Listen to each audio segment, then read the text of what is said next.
முருகன் பழனியில் வந்தார். பழனி கோவிலுக்கு செல்லும் பக்தர்கள் மன உணர்வுடன் பின்புறமாக உலகத்தை தவிர்த்து எழுகின்றனர்.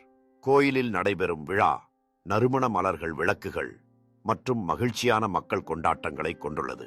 ஆசிரியர் முருகனின் முன் பூஜைகள் செய்யும் போது பக்தர்கள் உள்ளங்கள் சீர்ந்த பக்தியுடன் இவை காணப்படுகின்றன. கோவிலில் கண்ணாடி மற்றும் மலர்களால் ஆன சிறுவர்களின் மகிழ்ச்சி உற்சாகமும் நிறைந்தது. பழனியின் மலைகளில் சூரியன் மரித்துக் கொண்டிருக்கும் போது மக்கள் இனிப்பு மற்றும் பிரசாதம் தயாரிக்கின்றனர்.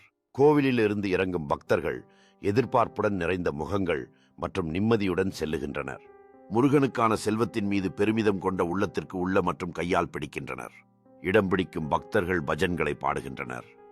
அவர்களுடைய முகங்களில் உள்ள பாசமும் மகிழ்ச்சியும் வெளிப்படுகிறது. இரவு நேரத்தில் கோவில் அமைதியான காட்சி, ஒளி வீசும் கட்டிடத்தின் தரையில் பக்தர்கள் எண்ணம் செலுத்துகின்றனர்.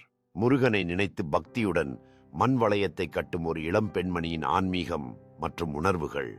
இயற்கை மற்றும் ஆன்மீகம் இணைந்து உள்ள கோவிலின் அழகான காட்சி குழந்தைகள் மகிழ்ச்சியுடன் விளையாடுகிறது.